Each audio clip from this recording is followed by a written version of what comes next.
Okay, it is 7:03, so I am going to call it to order at 7:03 because we more than have quorum. Before we do the roll call, I just want to draw the committee's attention and the guests. I won't do this any other meeting, but it will be standard practice for me on the agenda to give you the link to the video from the last meeting, give you where Omar shares his live notes and his tally sheet, so you have that at your fingertips. And now that draft timeline I stuck on there, I just started that. Don't panic to think that we're going to do 2 minutes and create a report. I'm going to be working on that as our discussions go, but I stuck that on the beginning of the agenda so that we are all very acutely aware of when the convention is and the passing of time. I think I've been chair 2 prior terms, and one of the terms I don't think I did the best at managing our time. And so seeing that as a weakness, I decided I wanted to address that heads on and manage our time better and more responsibly this time. All right, so Mr. Secretary, if you would do the attendance, and then we will move on to public comment. Okay. I hope everyone can hear me. I have here Gary Alverstead. Here. Mark Freeman. Here. Ted Brown. Here. Josh Chapel, New Mexico. Okay. I skipped Joe Brungart from Michigan. I'm here. Okay. Josh is not here. Absent. Matt Choco. Here. Kobe Clark. Kobe Clark has a work conflict, so this is Caleb Newbill. I'm listening in for him, but I'm a non-voting member from Washington State. Okay, I will call the alternates, but thank you, Mr. Newbill. Sean Dempsey from New Hampshire.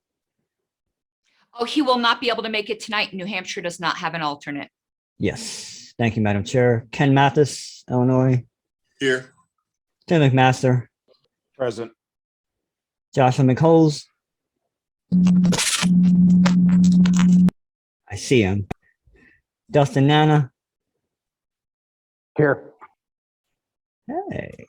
Omar Recurl is present. Mike Seebeck. Here. Ashley Shade. Ashley Shade. Not hearing. Mary Swim. Here. Curry Taylor. Here. And I see John Thompson from Florida is here. Here. And Karen Ann is here. Okay, we're going to do the alternates. This is a tough one. Clayton, how do you pronounce your last name? It's Cashato. Cashetto. Okay, Clayton Cashetto is present. I'm here. Jim Cavoli. Carolyn Clift is present. Yes, thank Paul you. Grindle from New York. I see him. Sean Hickman. Jenny LeBlanc. Present. Ah. Chris Lucchini. Okay. Daniel Mew Miller. Hope I said that right. Rachel Nix. Here. Starchild. Here. Oh, there he is. All right. And Kat Martin. Caleb Newbill said he was here. And Tim Yo. Okay. Madam Chair, I think we're going to have, let's see, Starchild sitting and one other alternate. Oh, yeah, Mr. Newbill is going to sit. So if we add 2 alternates sitting, that's going to give me a total of 17 members who can vote. And I'll get that roll call up to date. And just to clarify for Mr. Newbill, because I think he wasn't aware, when you're the alternate present, when your primary is not that present, Mr. Newbill, you are a full voting member of the committee. Because I heard you say you would just be listening, but you actually will be called upon for a vote because you become the primary in the absence of the primary. Okay, understood. Thanks. You're very welcome. Right now it's time for public comment. There are controls at the bottom of your screen. If you're not familiar with Zoom, it's where it says reactions. It should have a raise hand function. I see Mr. Brooksbank has his hand raised. Before I call on him, just make sure anyone else who would like to engage in public comment, please raise your hand. Mr. Brooksbank. Hello, yes, thank you. And sorry I don't have my video on, but I'm in a dark place. You wouldn't be able to see me anyways. Can you hear me? We can. Oh, okay, I'm sorry. Okay, I just want to address the group here. Of course, my name's Russ Brooksbank. I'm the person that sent the email concerning the abortion plank. And I wanted to start off by saying that I know there will still be people who think differently, but Ms. Harless has nothing to do with this. I contacted her because she's the chair of this committee, and I asked her how to get this in front of the committee for your consideration. And she said that if I emailed it to her, that she would forward it.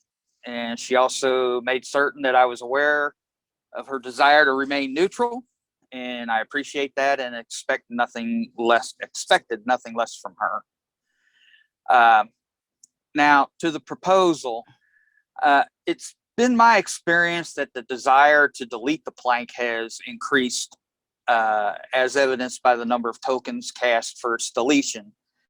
It is also true that the vote to delete has resulted in the retention of the plank, but I still feel that support is growing from both sides of the issue. And the problem I see with the deletion process, though, is that it's a non-debatable up or down vote. And I believe that more people from both sides of the aisle would prefer amending the plank as opposed to deletion, and that's why it fails. And as evidenced by the comment of at least one member of this committee, people feel it's the best compromise, and I would tend to agree with them if people honestly believe that the other side could have a good faith argument for or against. My goal with submitting this was not to gut the plank. My goal is to allow the delegates to truly have a voice by allowing for debate on the floor.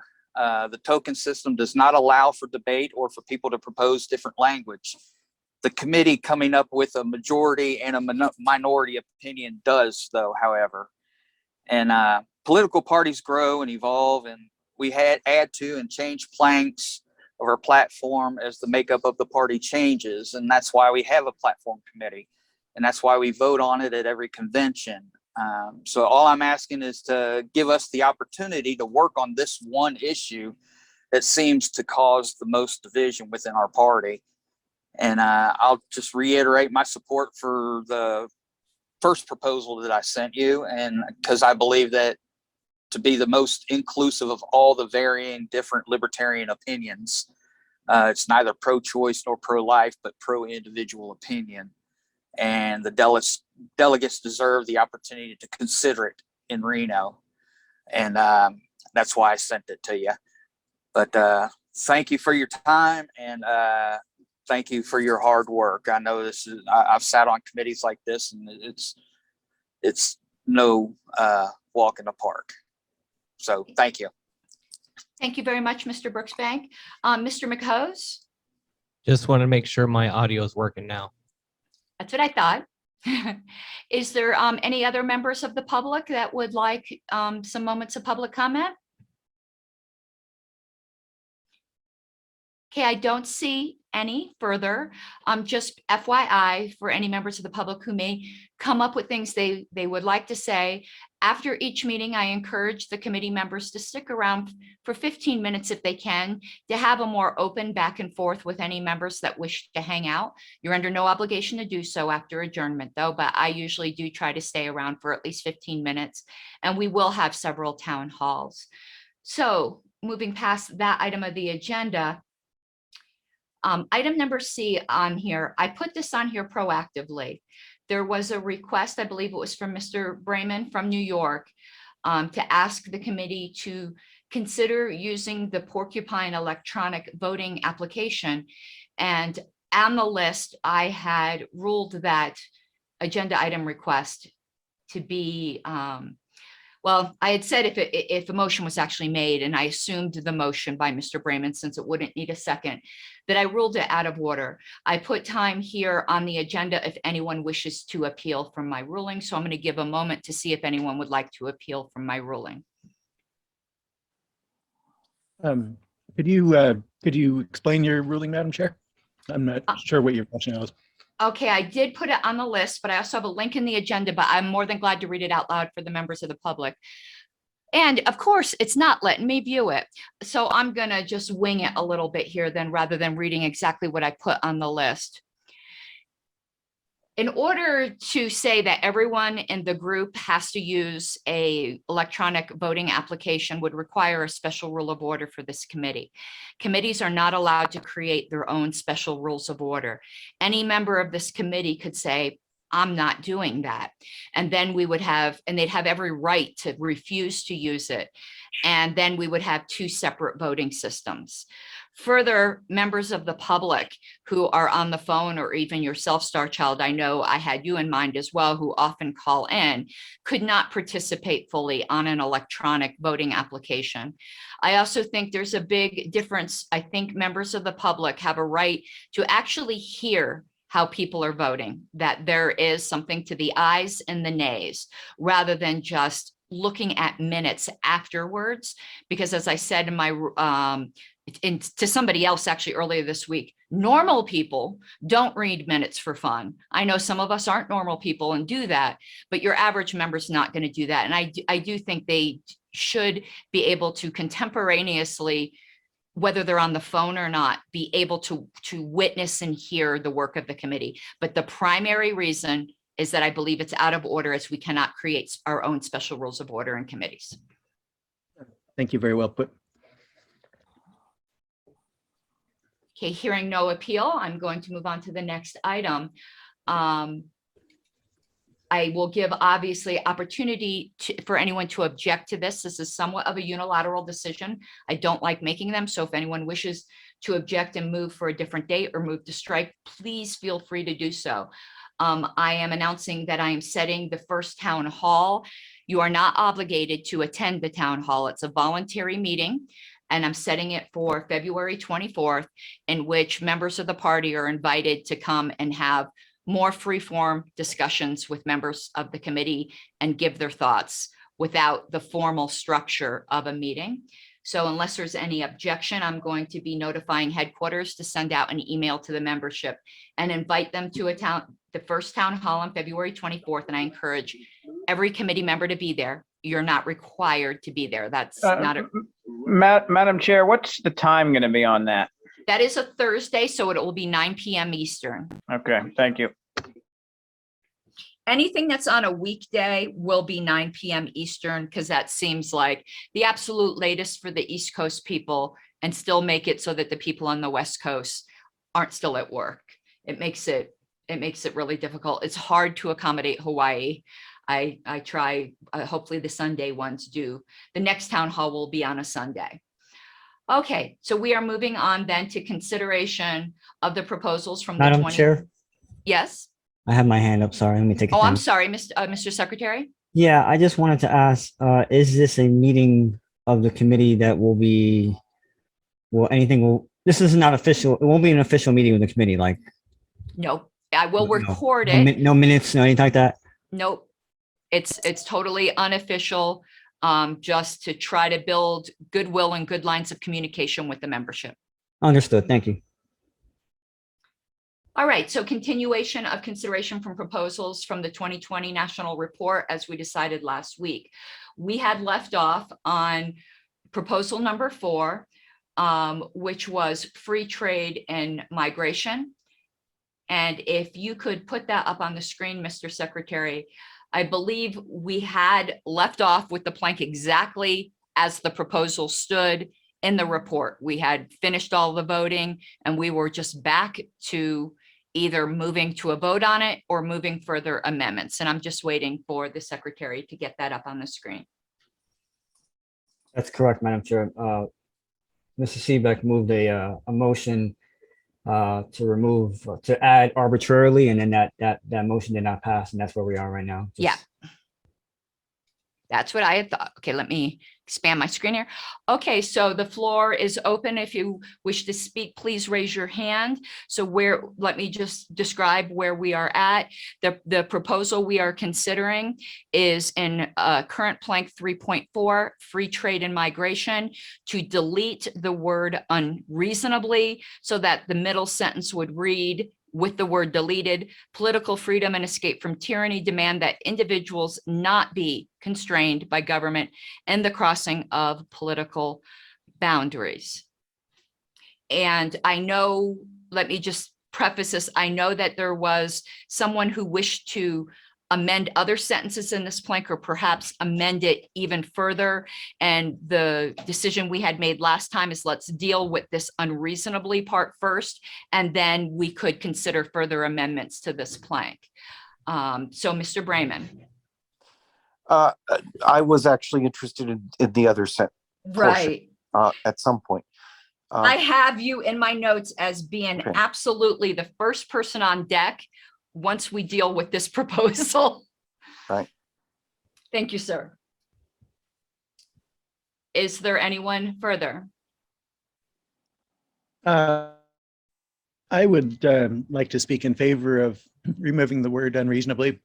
Go I think ahead. The last year's committee, this is Starchild. Last year's committee, I think, did a lot of great work, and this is one of those things that needed to be done. The word reasonable, I once read somewhere, is actually the most litigated word in the English language. Of course, governments are going to claim that anything they do is reasonable. And, it creates a loophole big enough to drive a truck through, or stop a truck coming through over the border, as the case may be in this example. This is very simple and straightforward. I think we should stop dancing around the issue. We are for, as libertarians, I think open borders, it's a clear application of the non-aggression principle. Government shouldn't have any more right to detain or search or otherwise harass or obstruct people moving around across borders than anywhere else. The borders are just government creations. They should not be used to violate fundamental human rights like the freedom of movement on public land. And I think this getting rid of this word is a very simple, straightforward change that will make our platform more consistent that way. Thank you, Starchild, and I will beg your forgiveness ahead of time if I ever inadvertently say Mr. It just becomes a habit in committees, and I never mean any offense by that. Mr. Brungart, and then I have Mr. Nana. I took my hand down. Okay, then Mr. Nana. Yeah, so I don't know if it's quite the time to talk about this yet, but if we delete the word unreasonably, I think we should insert the word peaceful in front of individuals. I don't know if it's in order to make that motion yet, or if you want to strictly stick to keeping unreasonably in or deleting it at this time. Mr. Nan, I think because we're dealing really with this sentence and that concept, I do think the amendment that you are suggesting would be in order. You would be moving to strike unreasonably before constrained and inserting the word peaceful before individuals. That's just before the word crossing, the peaceful crossing. It's out of order. One moment. Who was that spoke? Oh, that was Starchild. Sorry, I was probably out of order. I just no, I meant, yeah, please. I ask everyone, I know we're all a lot of friends here, if we could raise hands for comments. So is that the motion that you are making, Mr. Nana? Yeah, I would move to insert the word peaceful before individuals and strike the word unreasonably, or I guess it would be to amend the motion on the floor. Right. Madam Chair, Who is speaking, please? Omar, Mr. Recaro, yes. unreasonably is already struck. No, it's not. That's the motion we are considering. Okay, right. Because we did not pass these proposals. We are considering them as new. So Yes. Mr. Nana, this is now the second level of amendment. It can't be amended further until we deal with that. Okay, so he said peacefully before individuals, right? Yes, Peaceful, not fully, but yes. peaceful. All right, I'll get that on the screen in just a moment. Let's switch here. And actually, I probably did this a little sloppy, and I'm going to ask the committee's indulgence here. I did tell him that they would be joined, and that's probably not entirely correct. But if the committee would indulge me, since we did spent already quite a bit of time on this, that we have a striking unreasonably, inserting peacefully, as the actual motion on the floor. I did not catch who was after Mr. Nana. I think it was Mr. Brungart. It was Mr. Brayman.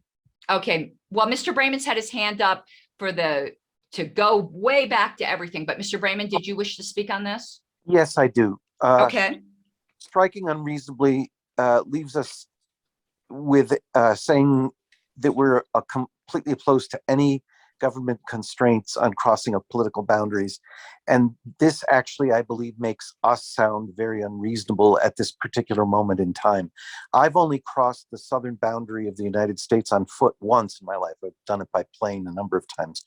But on foot, it was in 1969 when I was 12 years old.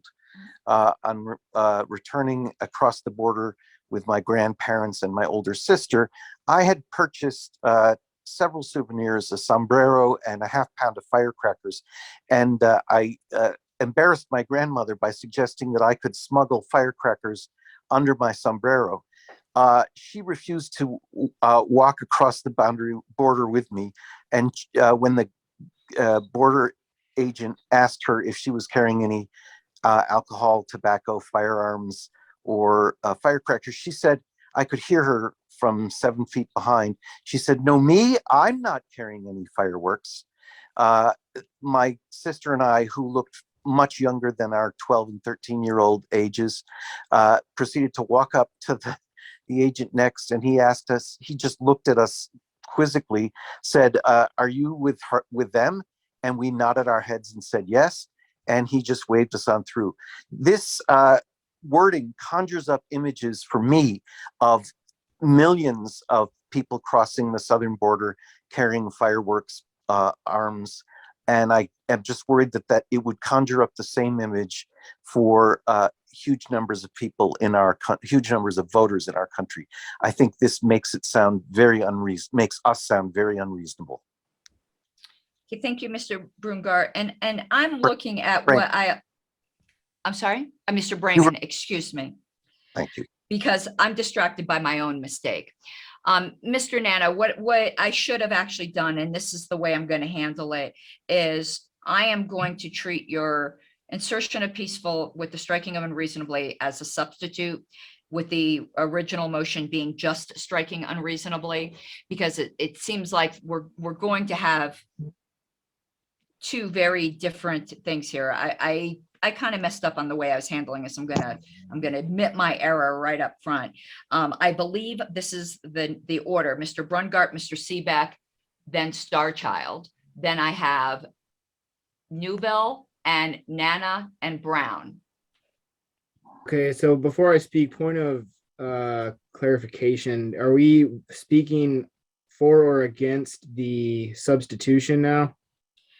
Because I didn't do it properly from the beginning, either. You could do it on either right now. And when we get to the point where there's no debate, we will decide on whether the substitute will become the primary. Okay, well, I don't know what that means, so I'm gonna speak on both. So You can. Yeah, I could imagine a time, maybe not too far down the road, where the government any government may try to restrict my movement as a natural born citizen and resident of the United States. If I were to leave the country and they wanted to not allow me back into my home, I won't be peaceful at that point. So that's dumb to add that word in. I'm not going to be a peaceful guy if the government tries to keep me from going back to my home from being abroad. Unreasonably is, I think Starchild said it perfectly, so I'm not even going to touch on that before or again. But yeah, I don't think we need to have that word in there. I think it's dumb to keep it. So that's my opinion. Just one word of caution. I know you didn't mean anything by it, but if we could try to avoid, some people might take it personally to think an idea is being called dumb. You can say it's unwise. I know you don't mean anything by it, but I'd like to avoid that if we could at all do so. Well, that's fair. That's fair, and I apologize if I. Oh, I know you didn't mean anything by it. I just didn't want us to start going down that road at all. Mr. Seebeck. Yeah, I'm not sure if I'm speaking for which one here. It's my mistake. We're speaking on them both. I mishandled it from the beginning. That's fair. That's we'll fair. get to the right place eventually. I was originally going to raise a point of order on that, but you handled it, so I'm not going about that. I got no issue with adding peaceful in there. I do have a major issue with removing unreasonably. Yes, it is a very subjective term. There is no doubt about that. But I can tell you, speaking from someone who works behind a skiff wall and who has access to information that is classified regarding national security, that the idea of unfettered open borders is a national security risk. And it's also a major risk to individual property rights of those along the border. And I cannot sit there and put up with that, because that's a major issue. And this is a position I've held for over a decade. And I keep bringing it up and I keep getting ignored by it just because of the principled position is not balanced with reality. Take a look at what's going on in Detroit right now with this semi-convoy shutting down the bridge between Detroit and Canada. Okay, that is a shutdown of traversing a political boundary, an international boundary, but it's being done by private citizens. Okay, and the reason they're doing that is because there was a shutdown of the borders by the two governments because of not having a freaking COVID shot for these truckers. Okay, I would argue that, yeah, the governments are out of line, but where do you draw the line on who can set the ability to cross and not? We're having a case here of private citizens taking the place of government and shutting down a border, which I would argue from a purely principled point is just as bad as government doing it. So the question becomes, I know I'm kind of talking in circles here, what's good for our security? What's good for respecting people's property rights? And we need to, I think, look at the whole border question in those perspectives rather than going for the all or nothing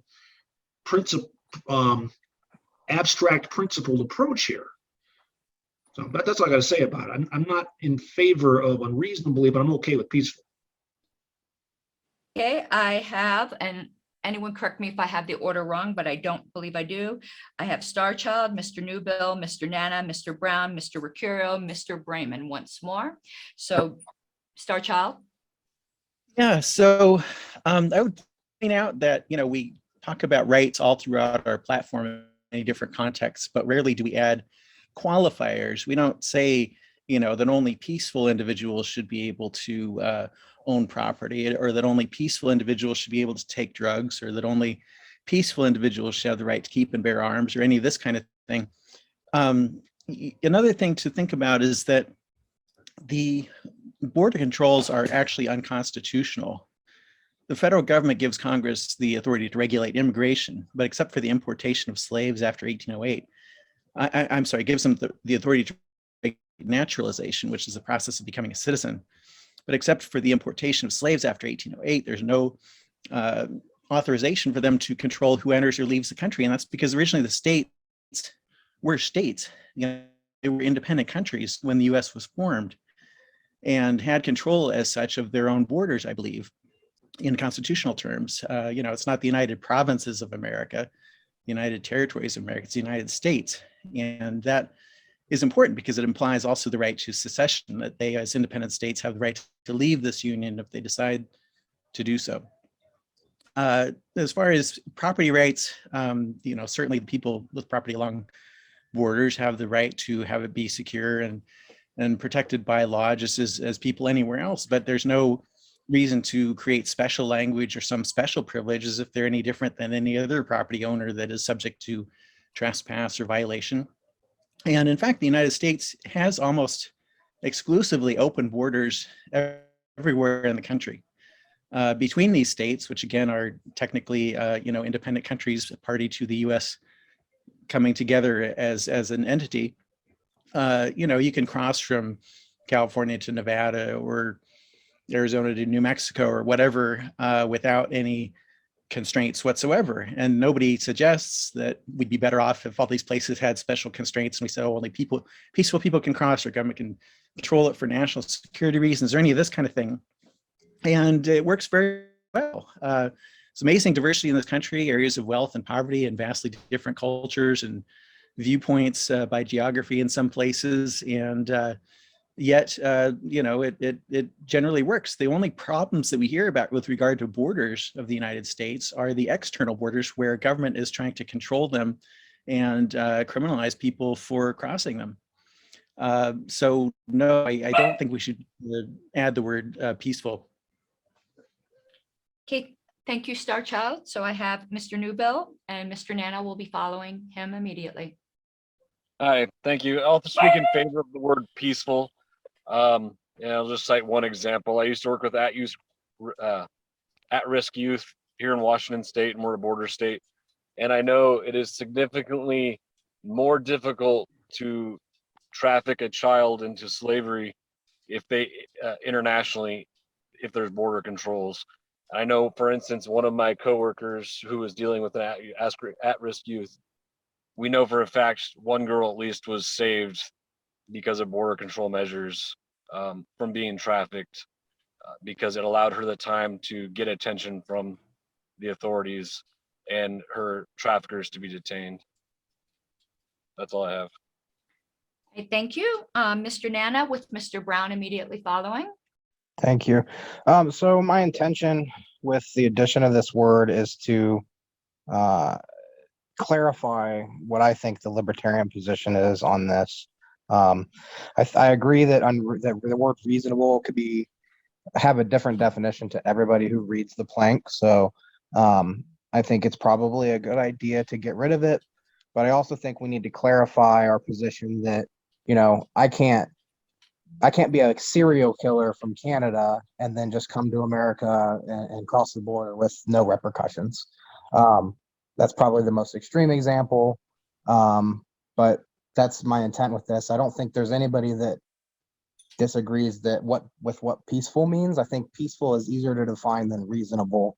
And so I could support changing the plank if peaceful is added. I don't know about supporting this change if we just remove unreasonable and don't put anything else in there, even though I do agree with everybody else that reasonable is not a very well-defined word. Okay, thank you, Mr. Nana. I have Mr. Brown with Mr. Mercurio immediately following. Yes, I wanted to speak in favor of adding peaceful. I think we want to make sure, as I think has been said, we don't want terrorists and serial killers or whatever to come across the border. And I think the public might think, wow, just any old person can come, including terrorists. So peaceful individuals, I think, will solve that problem. And it also doesn't mention, it says political boundaries, but it doesn't mention the US border specifically. So armies are not peaceful. So we're talking about, we don't want to just say, oh, any old army can march across a border as well. So peaceful individuals would be the appropriate word there. And I also agree with taking out unreasonably. Thank you. I have Mr. Mercurio with Mr. Brayman the follow. Okay, thank you, Madam Chair. I have a question before my comments. As I have it, the substitute by Mr. Nana is to insert peaceful, and then we're going to leave unreasonably. No, he wants to insert peaceful and keep the strike of unreasonably. So Okay. the two competing motions, one is just to strike unreasonably with nothing added, and the substitute is to strike unreasonably but also add peacefully, or peaceful, excuse me.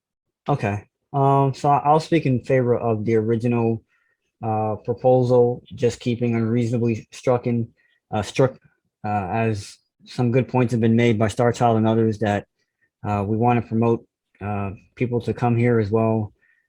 some of these ideas about who could come here, like, we don't want terrorists coming here, as was stated before. How do we know someone's a terrorist? One of the best ways for me that I crafted my viewpoint on this was from Judge Andrew P. Napolitano. He once said that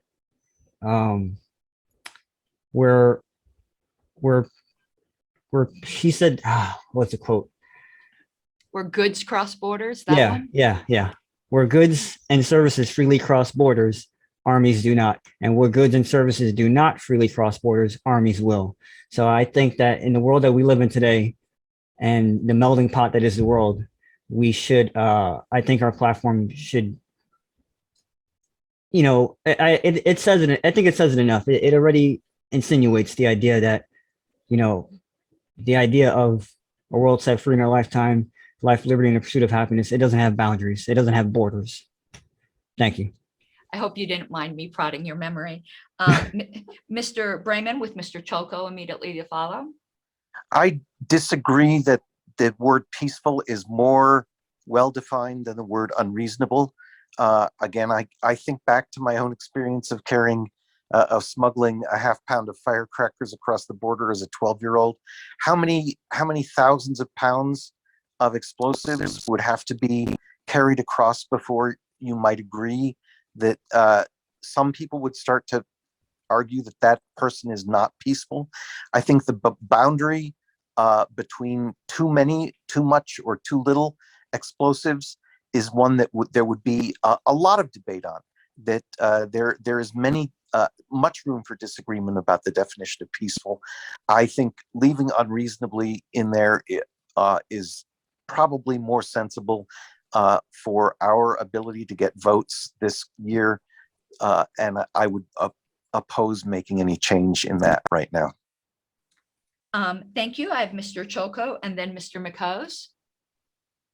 Thank you. So I support the original proposal, and frankly, I would support the proposal if peaceful makes its way into it as well. But I don't think that peaceful is a necessary addition. I mean, frankly, I've heard talk about terrorists. Well, if anybody that takes our party even remotely seriously reads the plank and thinks that we're saying, fine, terrorists, come on in, then that's not a person that's there isn't anybody that's taken us seriously that would think that. No reasonable human thinks that we want terrorists to come in the country. What this actually is a qualifier on like one of the most basic tenets of libertarianism 101, which is the right to move around. I think it's much more important that we make it very clear that we support that very basic libertarian principle than it is to cover some very ridiculous interpretation of our plank that might happen by somebody somewhere. And I would also add that national security is already addressed elsewhere in our platform. And I think that's it. So I'm going to vote for it either way. I just think peaceful is an unnecessary addition that kind of muddies the water a little bit. Thank you, Mr. Choco. Mr. McCose.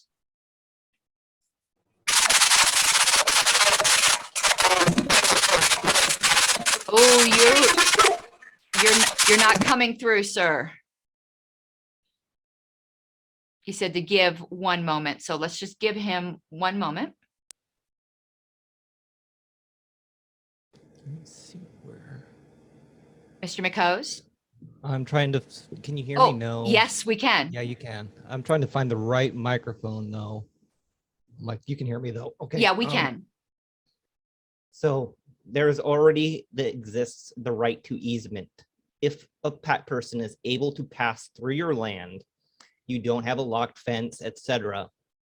The person is already able to pass through your property. We already have that right. That if you are just passing through, there is no problem. So I don't see, because I see this discussion go on when people in my community are trying to access a lake, a community lake, and someone's house borders the path to the such lake. And they say, oh, you can't pass here, but this is a community lake. This is public lands. If I'm accessing public lands, I have the right to easement and pass through. Thank you, Mr. McCose.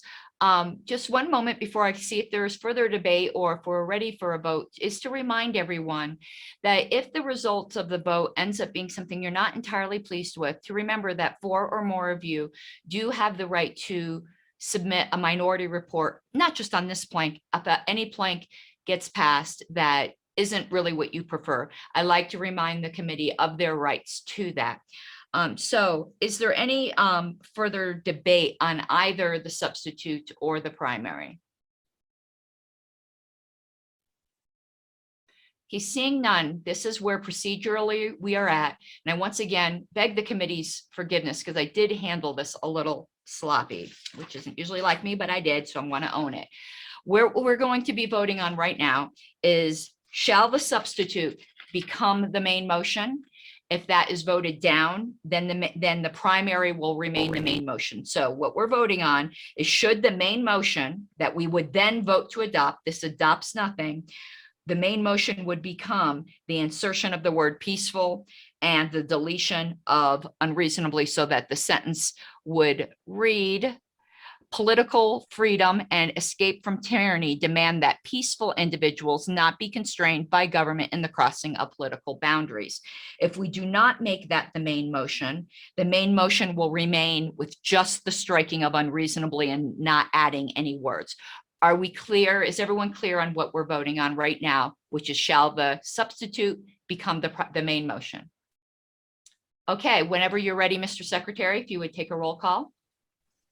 Okay, if you can hear me, and I switched already. Gary Alvestead. No. Okay.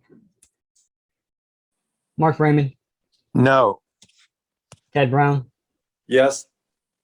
Joe Brungart. Nope. New Mexico's not here. Matt Choco. No. Caleb Newbill. Yes. John Dempsey. No, it's not here. Ken Mathis. Yes. Tim McMaster. Yes. Joshua McColes. Nay. Dustin Nana. Yes. Omar Curl will vote nay. Mike Seebeck. No. Starchild. No. That was a no. Correct. Mary Swim. No. Curry Taylor. No. John Thompson. No. Okay, Madam Chair, you will not be voting, correct? I will never vote unless it's to create or cause a tie. Right, I just like to point that out. Yeah. So we have 5 in favor and 11 opposed. Okay, so the substitute is stricken out. We are back onto it as originally proposed by the 2020 platform committee, which is simply to strike the word unreasonably. We can further debate that. I see Starchild has his hand up. Starchild. Yes, I would like to propose a different amendment that I think would address some of the concerns that it sounds like we're just going to let anybody, move anywhere with intent to commit violence or something. And that is add the words, which I'm typing in now, after the end of that sentence, except with probable cause as in any other circumstances or location. You mean at the end of where are you? After, so I'll read the whole sentence as it would be: political freedom and escape from tyranny demand that individuals not be constrained by government in the crossing of political boundaries, except with probable cause as in any other circumstance or location. Okay, and because that is again with the separation of words with the already having the striking, and that is going to be treated like Mr. Nana's as a substitute. Would you like to speak to that? Yes, and notice, Omar, you typed without instead of with, but basically, the principle is that nobody should be able to interfere with anybody else's rights under any circumstances, again, unless there's probable cause that they have committed aggression in some way or are in the process of committing aggression. So this is just making it clear. We're not saying, you know, the border gets to be some free-for-all of violence and chaos any more than we're saying, you know, public streets or else get to be that kind of for all violence, chaos.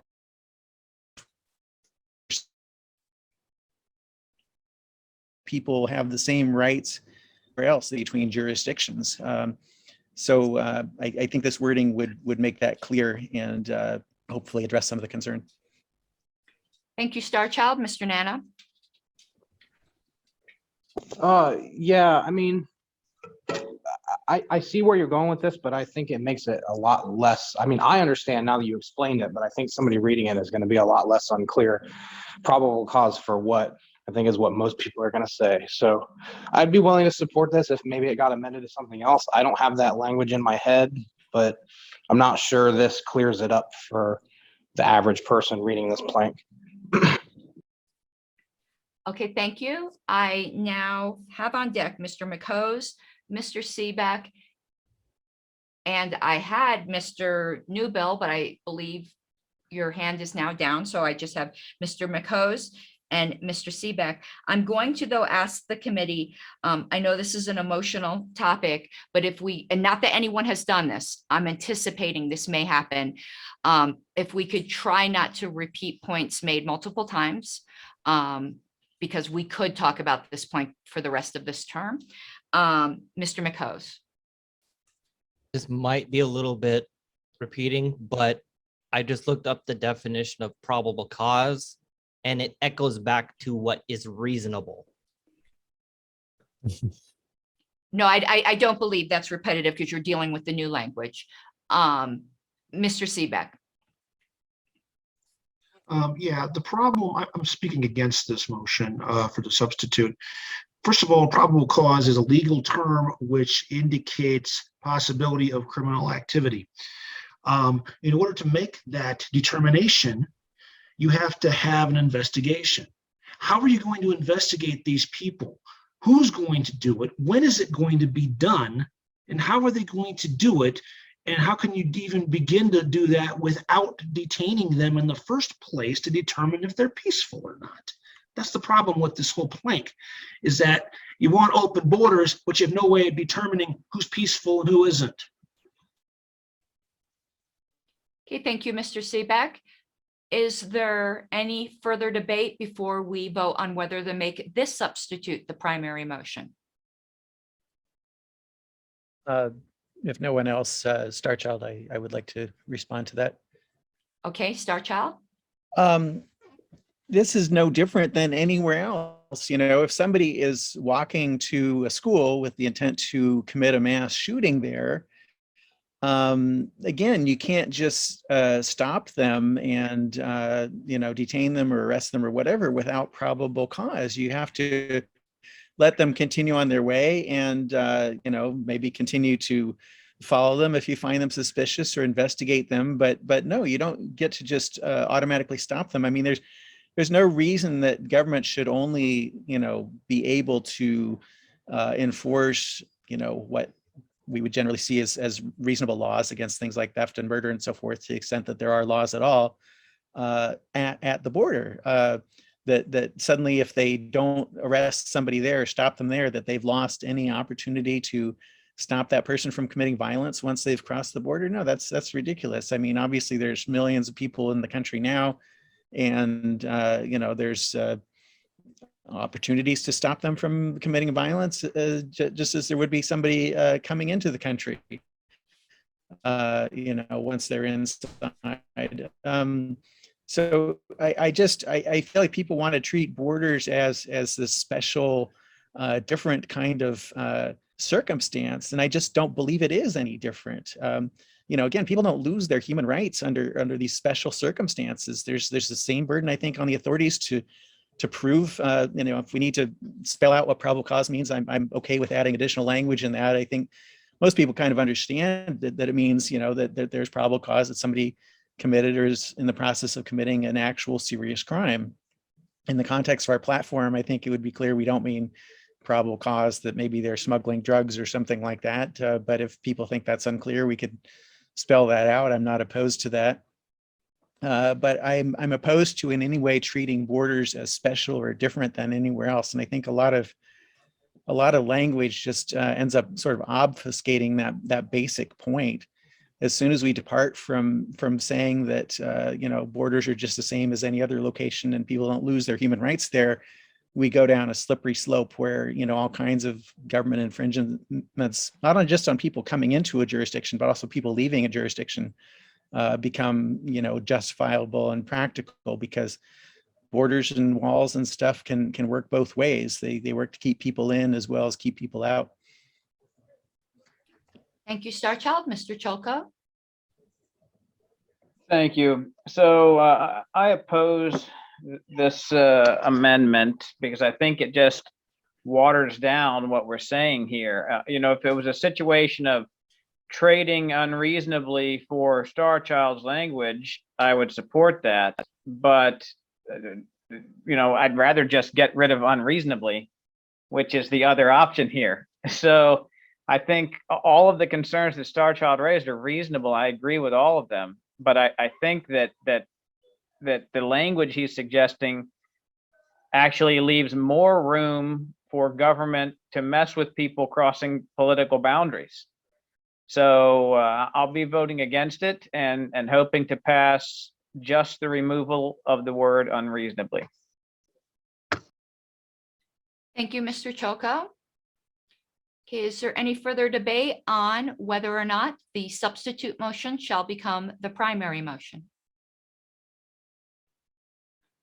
Seeing none, Mr. Secretary, whenever you're ready for a roll call, again, the question is very similar to what we had voted with the peaceful language. Shall Starchild substitute motion, which was to keep striking the word unreasonably, but adding the phrase except with probable cause as in any other circumstance or location to the end of the sentence. All right, Mr. Secretary? Alrighty. Gary Alvestead, No. Mark Raymond, No. Ted Brown, No. Joe Brunghart, Nope. Josh Chapman, Matt Choko, No. Caleb Newville, No. Ken Mathis, No. Tim McMaster, No. Joshua McHose, No. Justin Anna, No. Omar Rakuro will vote nay. Mike Seebeck, No. Starchild, In light of Matt's comments and the way the voting is going, I will also vote no. I just hope people are voting no because they just want to get rid of reasonably and not add other qualifying language, because I think as far as Please, qualifying language there goes- can be no debate, okay. Starchild. Thank you. Sorry. Mary Swim, No. Curry Taylor, No. John Thompson. No. Okay, did I pass anybody? Madam Chair, I have 0 in favor, 16 opposed. Right. We are now back on just simply striking the word unreasonably. Is there any further debate?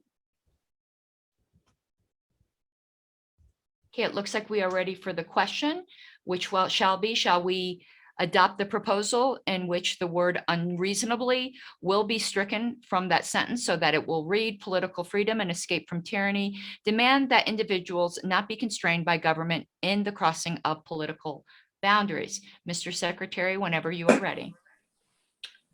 Gary Alvestead, Yes. Mark Raymond, No. Ted Brown, Yes. Joe Brunghart, I'm sorry. We're voting on the main motion now, right? Yeah, the original motion that we had started with. No. Yay. No. what was that? I'm sorry. Yay. Okay, Matt Choko, Yes. Caleb Newbill, No. Ken Mathis, Yes. Tim McMaster, Yay. Joshua McHose, Yay. Justin Nana, No. Omar Recurl will vote yes. Mike Seebeck, Abstain. Starchild, Yes. Mary Swim, No. Curry Taylor, Yay. John Thompson, Yes. Madam Chair. Okay, did I miss anyone? I have 11 in favor, 4 opposed. And the one abstention from Mr. Seebeck. Yes, so 1 abstention. Yes, correct. Okay, so that passes. I had promised Mr. Brayman that immediately, once we dealt with this, he had something that he had tried to propose last meeting that was ruled out of order while we were dealing with this plank. And I had said that he could bring that motion now. So Mr. Brayman. Yes, I feel that now that we have shifted this from the economic section to the personal freedom section, that the referencing of people as human capital is a bad look for our party. I believe that a suitable substitution would be to say economic freedom demands the unrestricted movement of willing workers as well as financial capital across national borders. So that would be the substitution of willing workers for human. Okay, so you are moving to strike the word human and insert the phrase willing workers Yes, to the last sentence. yes. Okay, would you like to speak further to that, or have you? I think I've said enough. Well, I'd like to hear other people's reaction. It Okay. seems All right, is there any debate on this? I see Mr. Brungart and then Mr. Nana.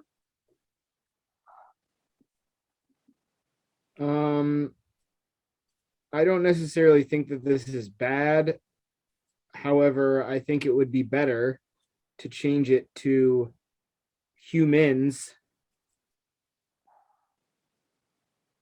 so that it does not include humans as a part of capital. It just says humans, but I mean, I kind of agree with the original intention.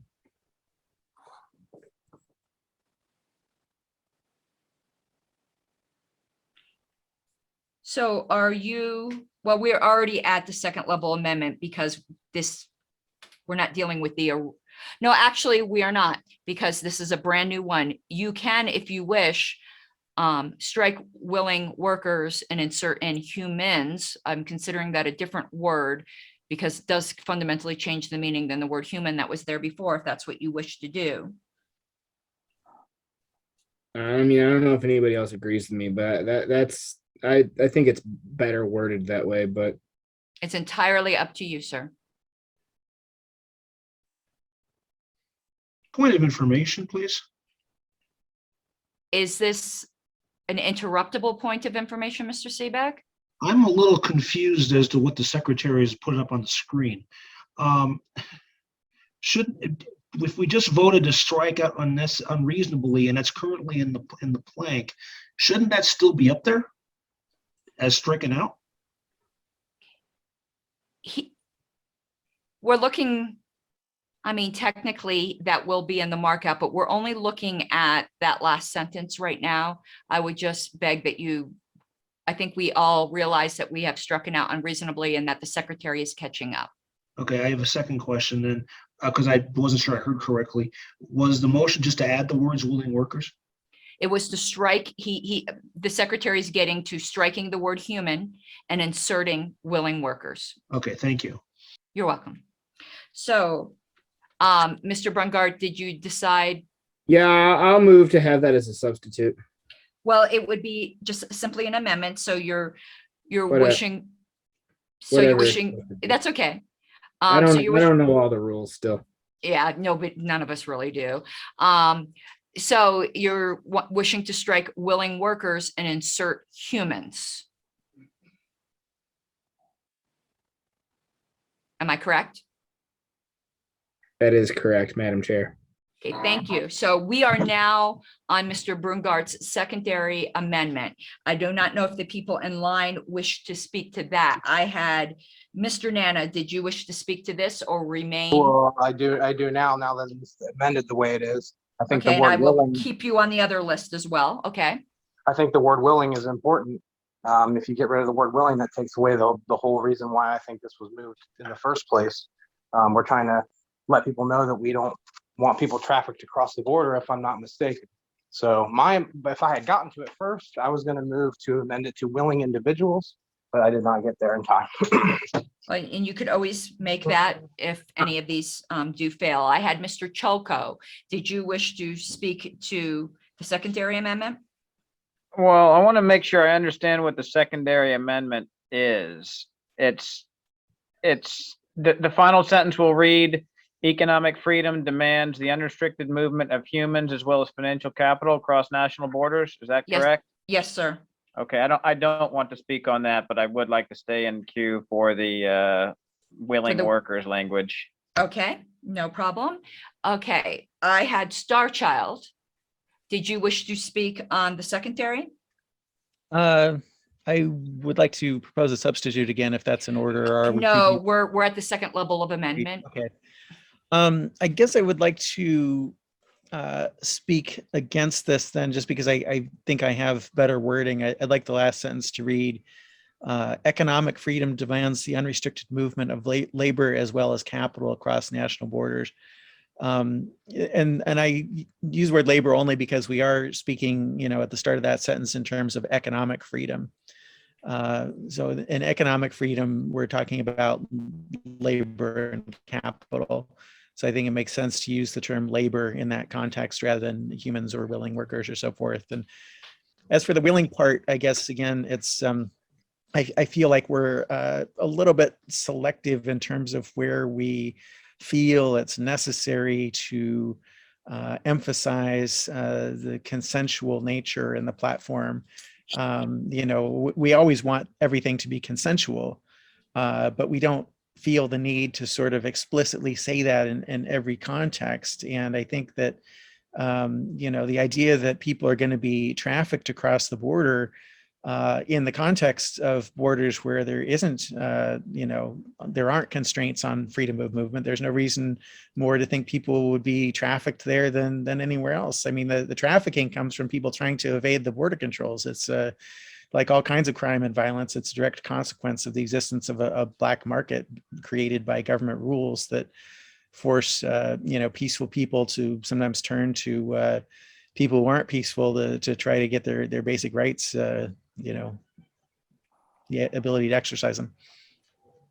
Okay, I noticed in chat that Mr. Brungart was wishing to withdraw his amendment. It belongs to the body now, so he cannot unilaterally do that.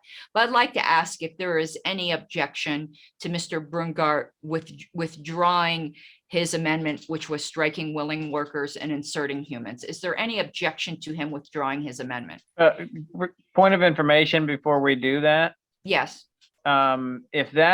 If that's withdrawn, then Mr. Nana's Yes. motion will be the primary, and then No, I'm sorry, go ahead.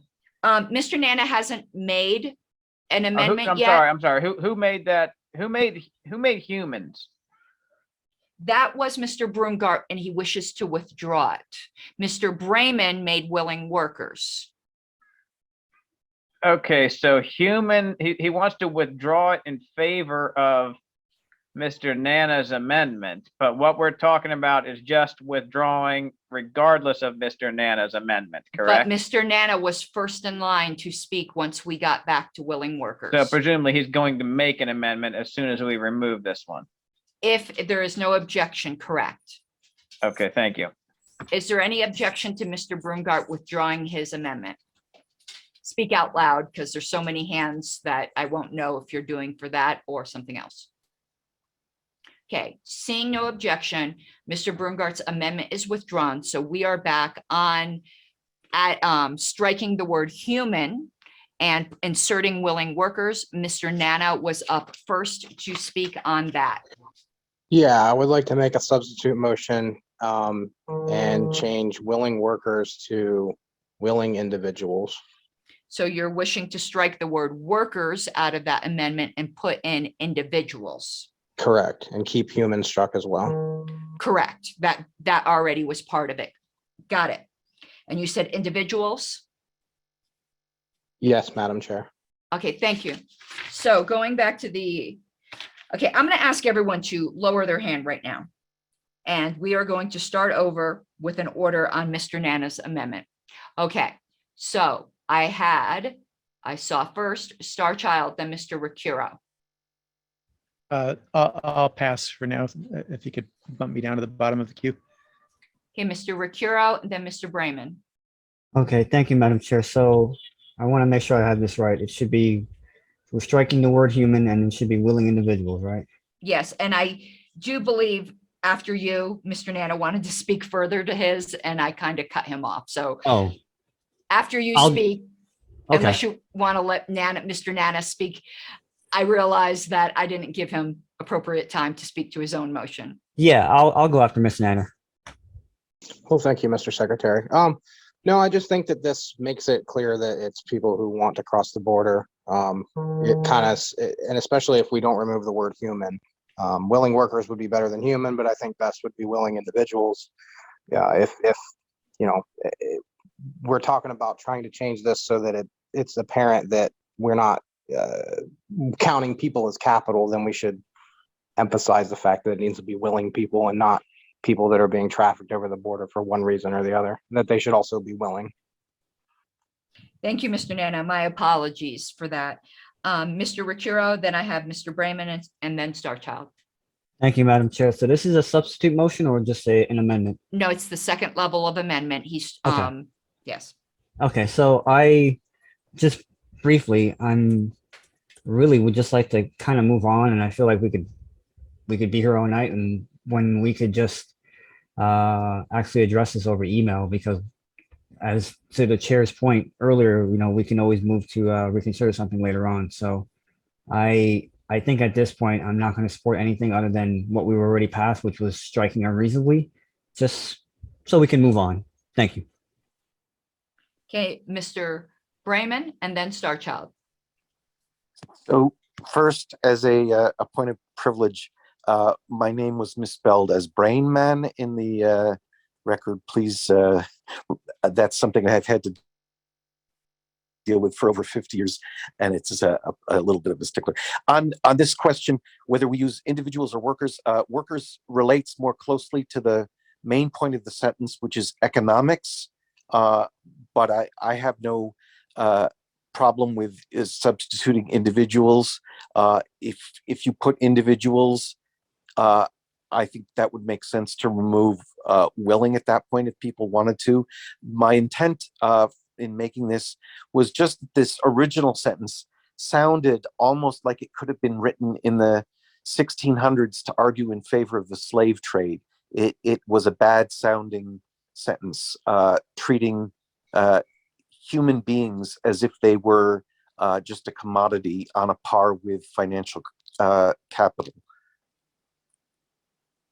And Star Child? Yeah, I'm not sure exactly what we're discussing again. If an amendment would be in order, I came up with some other possible language. No, we are on a second level of amendment right now again. Okay. We're on the original, the amendment by Dustin Anna. Yes, which struck out workers and put in individuals. I don't see that in either change. I see willing workers or willing individuals. He's working on it. Okay. Yeah, I don't particularly like adding the term willing in this context, because I think it just reinforces false perceptions that that there's going to be unwilling people being trafficked. And again, I think that's a facet of the current system, not something that we would be dealing with if there were free and open borders. My proposed language for the final sentence is at this point, free commerce demands the unrestricted movement of both people and capital across national borders.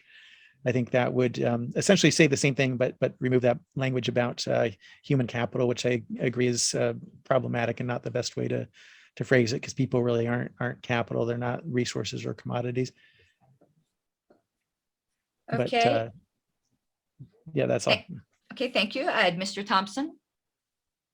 Yes, I support willing individuals. Has been stated, things like tourists, people like tourists and others, they are not necessarily workers, but they are traveling and they do have a great economic impact in places. And it is something that would be an economic freedom or just freedom in general demanded. So I support the language for willing individuals. And I do think willing is important. It may be flavor text or something for some, as Starchild has argued, but as to the other gentleman's point, we're trying to say that we don't promote trafficking of individuals anywhere in any context. Thank you. Mr. Brayman, I have Mr. Choco next, but is your hand still raised from before, or are you back in line? I am not back in line. Okay, well, I will lower that. Mr. Choco? Actually, I would like to be. Okay, I'll put you after Mr. Choco. Okay, so I support the NANA amendment. I think willing workers is not good because economic freedom demands that people move across for reasons other than work, such as tourism and buying and selling things. So willing workers doesn't cover it. Willing individuals, takes care of that. I also agree with Starchild's point that willing, I think, is unnecessary and maybe moderately harmful here, in that this issue of trafficking would be largely solved by just adopting our position. So we don't really need to put that willing in there, but whatever. I don't really seriously oppose it, so I'm going to go ahead and vote in support of the NANA amendment. Thank you. Mr. Brayman? Yes, I realize that the problem may be related to using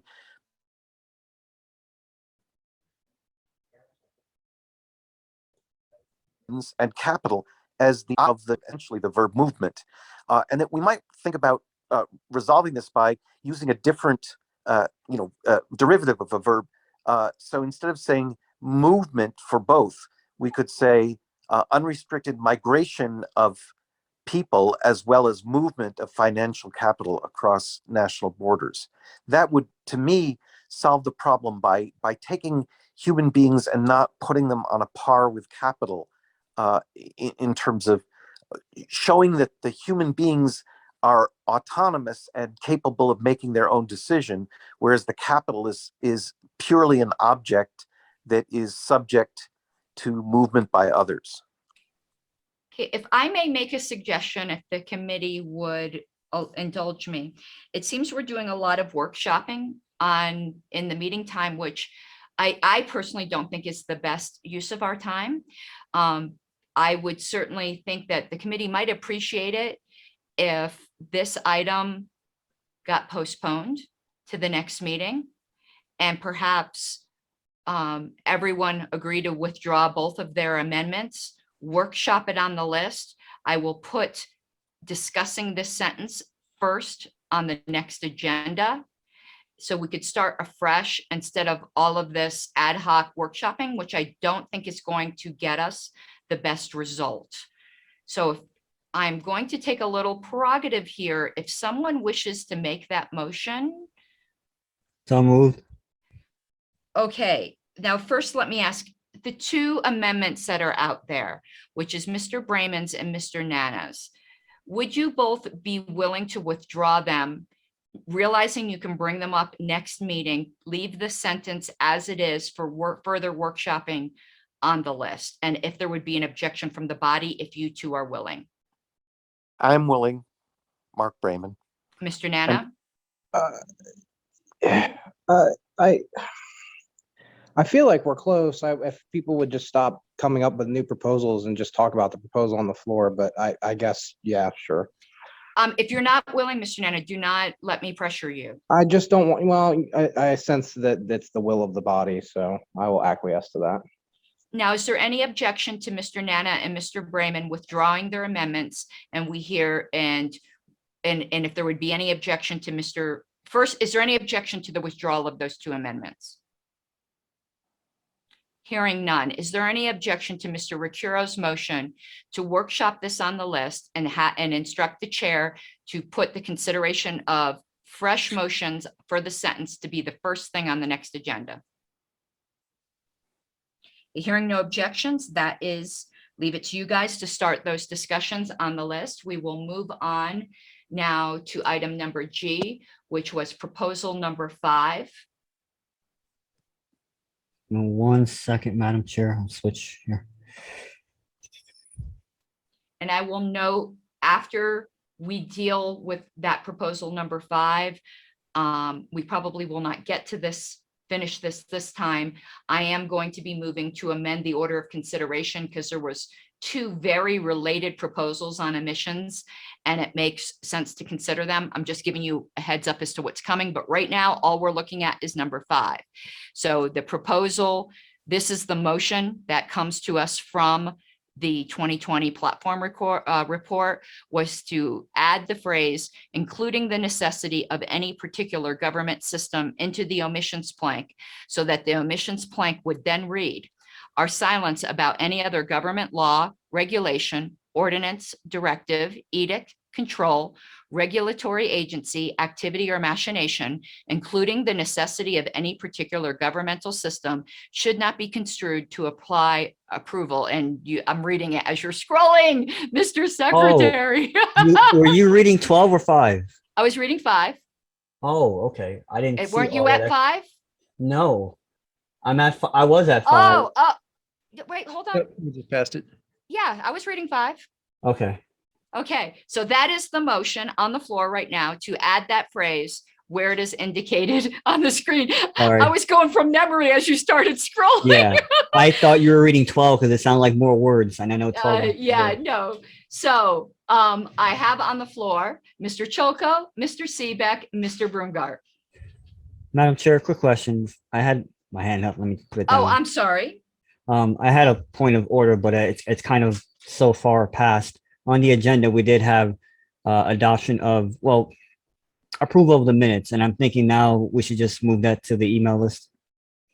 If you don't mind, Mr. Secretary, my apologies. No. Okay, thank you. So Mr. Cholko, Mr. Seebeck, Mr. Brungart. So first, Madam Chair, can you repeat what you said before you went into reading this proposal about what you're thinking on the 2 omissions proposals?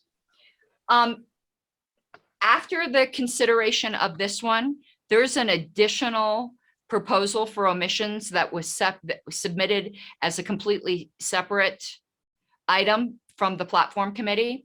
And I was going to suggest, after we deal with this one, that we consider the other one. Both of them were passed by the committee. Okay. Proposal number 12 was also on emissions. Okay, thank you. All right, well then I'm not going to speak on this right now. Okay, Mr. Seebeck.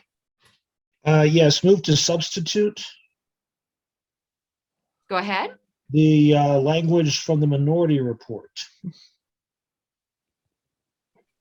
Which is in the footnote.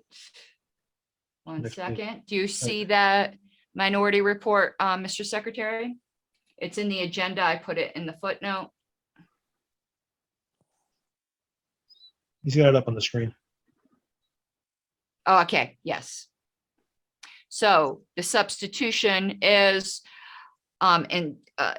instead of that one phrase that we'd add, instead in the exact same space to add, or even the necessity of government itself, so that the omissions plank would read, our silence about any other government law, regulation, ordinance, directive, edict, control, regulatory agency, activity or machination, or even the necessity of government itself should not be construed to imply approval.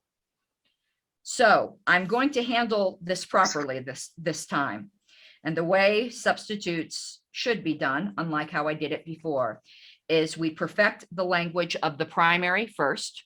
Once everyone agrees that that language is perfected and one level of amendment is allowed because the substitute is considered one level of amendment, then we move on to perfect the language of the substitute.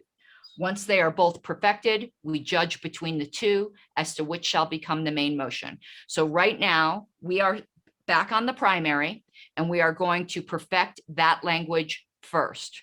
Madam Chair, Yes, am I allowed to speak to my motion before? yes, you are. I apologize. I've been so not doing that tonight. You're just going to need to smack me Sunday. No, I don't want to do that. Anyway, I just simply feel that the minority retort language is simpler and easier to work with. That's all I gotta say about it. Thank you. Mr. Choco, is your hand still up, or is that an artifact? I put my hand back up, but I want to speak on the substitute, which I think is not now, right? Correct. Okay. Mr. Brungart, did you want to speak on perfecting the primary? I believe so, but can I have 30 seconds to read this? Yes. Okay. I think what I was going to say is not accurate because I was so confused by the primary motion language. It made me think it meant something different. So I still am speaking against it, but I was going to say I thought it was in violation of the Dallas Accord, but I don't think that's true. I think it's just confusing, and it made me think it was. So I'm speaking against it because it's confusing. Thank you. Okay, thank you. I have Mr. Ricuro. Are you wishing to speak on the primary? Go ahead. Yes, thank you, Madam Chair. I'm glad that the previous speaker brought up the Dallas Accord. I'll speak on the substitute motion about that. I think I vaguely recall us having this conversation last term as well, and I don't know if it was challenged as to whether or not it was. I think we felt like, we were right there skating on the Dallas Accord, but I'm glad that someone brought that up, and that's very important for the committee to understand that. If you're not familiar with it, I'm sure Madam Chair could has a link on Elpedia as to the Dallas Accord. So I said this last time, I'm still saying I love 4.0 just the way it is, and I thought that this made it just a little bit better. So I want to support the main motion. So I'll let me see where the committee's at right now, but I think last term we had this conversation again, and I think it's within the Dallas Accord. Thank you. Thank you. Okay, I had Mr. Nana. Question before I say anything. What is the primary? I'm confused because I thought we were talking about what he had on the screen first, and now I'm scrolled down to the second proposal. What are we actually discussing? Including the necessity of any particular governmental system. Yeah, then I will say I think this is absolutely a violation of the Dallas Accord, but that is an opinion I hold personally, and I don't know if anybody else agrees with me. Could you say how so? You're basically saying that we don't necessarily agree that there needs to be government at all. When it would be the same thing as if I put the opposite in there and said, but we do agree that there are some restrictions needed or something like that, in my mind. Oh, I am going to take just a bit of prerogative here because, as I often say, I normally do not speak unless it has to do with things that involve whether or not we're going to violate the Dallas Accord. This was an original proposal of mine from many, many years ago.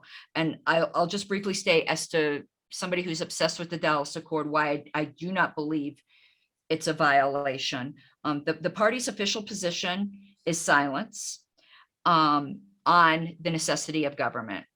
in our end game. It doesn't mean in any interim steps, but in our end game.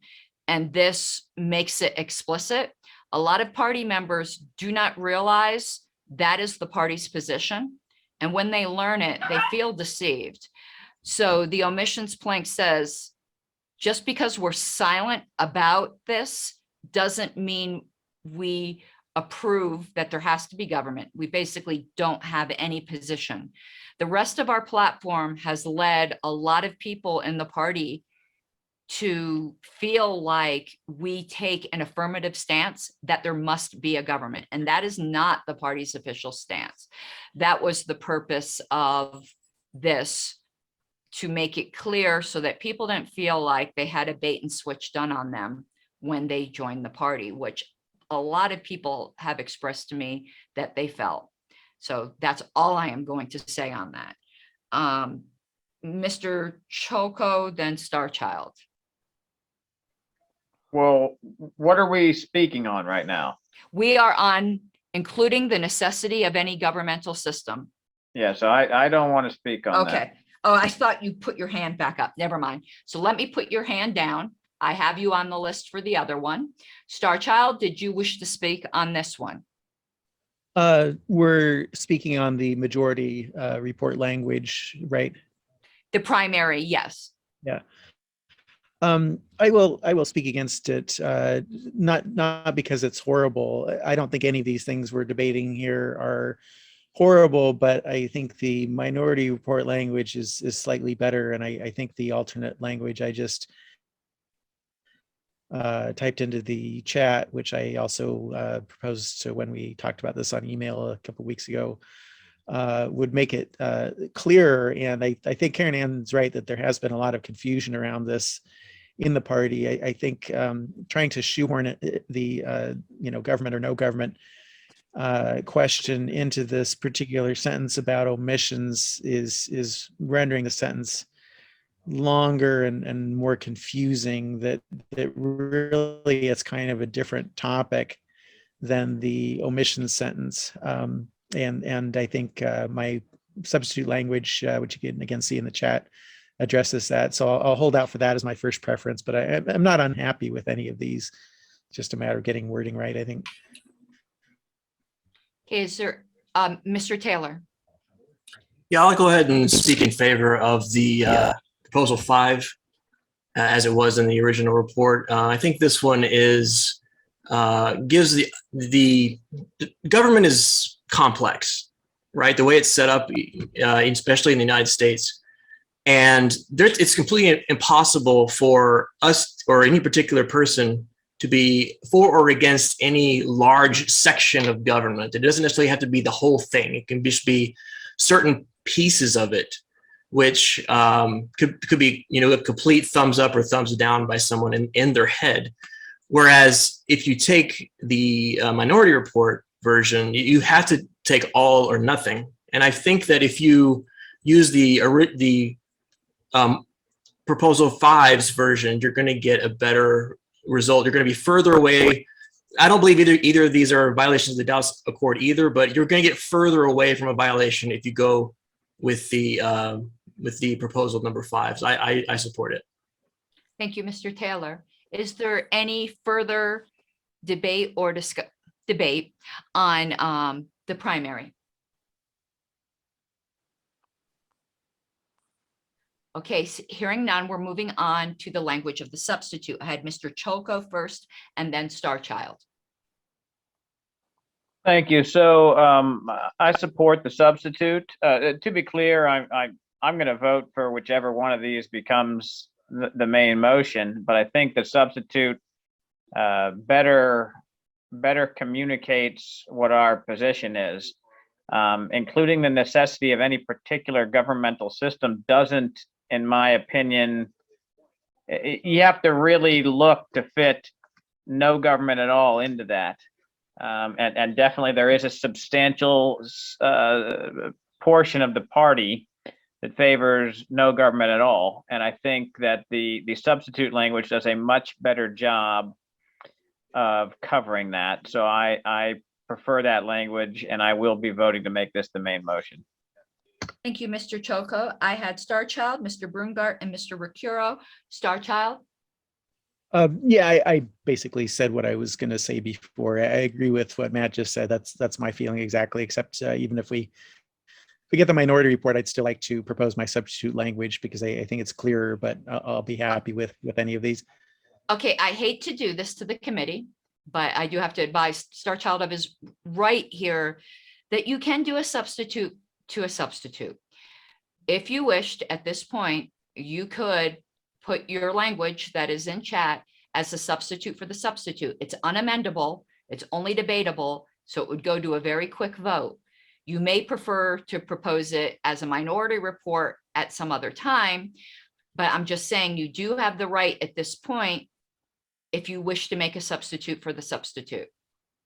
Thank you, Karen. And I think I think it would be better handled to see if we can first adopt one of these and then see if there's support for replacing whichever one we adopt with my substitute language. Okay, that would require Putting my substitute reconsideration. language as the first is Right. It would Wouldn't it require just a be later. another amendment at that point? No, substitutes, once you say the language is perfected, it can only be then changed by reconsideration. But there is a very broad right to reconsider on the committee, as long as you are not on the losing side. So you would be able to propose a reconsideration at some future point, but you wouldn't be able to further amend the substitute once it's made the main motion this evening. Because right now we're perfecting the substitute. Once it's perfected, you can only add to the beginning or the end. You can't do a wholesale change. That's why I'm advising you of your right now that you Okay. can do a substitute for the substitute if you wish. But it's not amendable. So if someone doesn't like just one word or whatever, and they vote it down because of that, I'm just advising you of your tactical rights here. Thank you. I guess I'll just wait to reconsider at a subsequent meeting. I don't think it's going anywhere. It's the process. And is if a you little have bit any questions on how to bring that about, just ask me and I'll let you know procedurally how you would do that if you wish to in the future. Thank you. Okay, I have Mr. Brungart, then Mr. Ricuro. Yeah, I think that the substitute adds value to the plank. I think the original motion is repetitive, including the necessity of any particular government system. I mean, we've have a pretty exhaustive list before that, so I think that's unnecessary. But I like the addition of, or even the necessity of government, because I think, as Mr. Seebeck said in the chat, it explicitly acknowledges the Dallas Accord, but it doesn't take sides one way or another. So I'll vote for the substitute. Okay, Mr. Ricuro and then Mr. Clayton. Thank you, Madam Chair.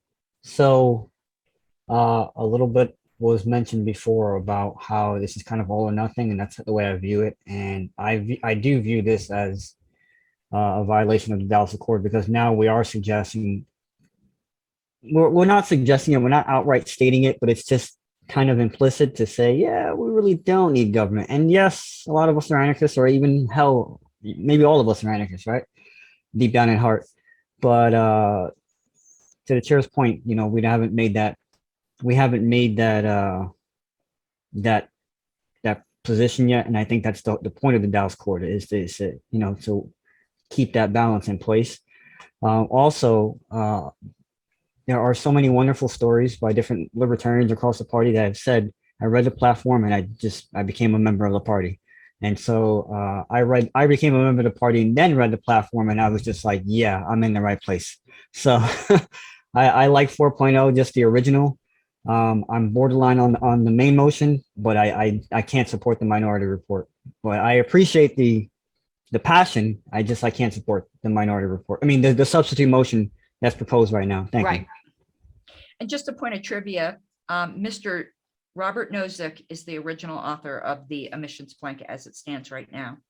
Mr. Clayton, because I can't pronounce your last name and I never will. I'm so sorry. Okay. I actually have a point of information. So right now we're supposed to be perfecting the potential substitute, and then after we'll have a chance to compare the two, or is that what we're supposed to be doing right now? No, your first, yes, we're going to Okay. perfect the substitute, then we're going to vote on which one's going to be the main motion. But we'll have discussion comparing the two right after this perfection. Yes, but there'll be no further amendment to either of them, because once we Okay. agreed they're perfected, they're perfected. Okay, I'm going to speak at that time. Thanks. Okay. Point of information, Madam Chair. Yes. I'm, I guess, confused about, once we've, the language you're using, once we've decided they're perfected, when we pass something, under what circumstances is there an implicit decision that we've decided it's perfected? Once there's no further debate or amendment. But it sounded like you were saying further debate or amendment would be out of order at some point. After Like there if I is, wanted to first wait and see whether we adopt the majority report or the minority report, and then offer my language as an amendment to whichever one of those passes, or substitute if that's the acceptable terminology. no, It sounded like you were saying it would be out of order. no, yours would not be out of order because it's a substitute, not an amendment. It gets a bit complicated because you cannot do what you wanted to do right now with the original. Can we? You're saying it would be improper as an amendment because it's wholesale substitution. Correct, and we already had a substitute. 'Cause Okay. And the substitute is the minority report language, right? Which it doesn't seem to me that like that's a wholesale change. It's almost the same, in fact, in a lot of respects. No, this is the way it was moved, and the original mover has the option to do it that way. So after Star Child, I think we're losing the rest of the committee right now in an extended dialogue between ourselves. Okay, I still don't quite understand what's going on, but I'll go ahead. You continue. Okay. Mr. Thompson. I withdrew. Okay. But Star Child, I wouldn't cut you off if your opportunity to do what you want to do would be forestalled. It wouldn't be. It would be in order if this minority substitute fails, you would be able to offer another substitute.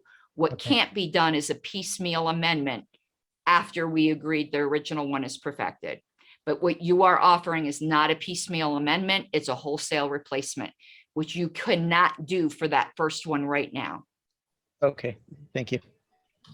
Okay, is there any further perfection of the substitute?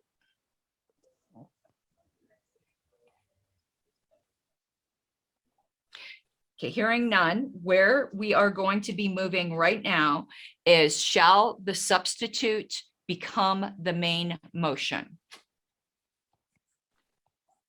Are we clear on what we are voting on now? This is like we're going to be experts at substitutes by the end of this.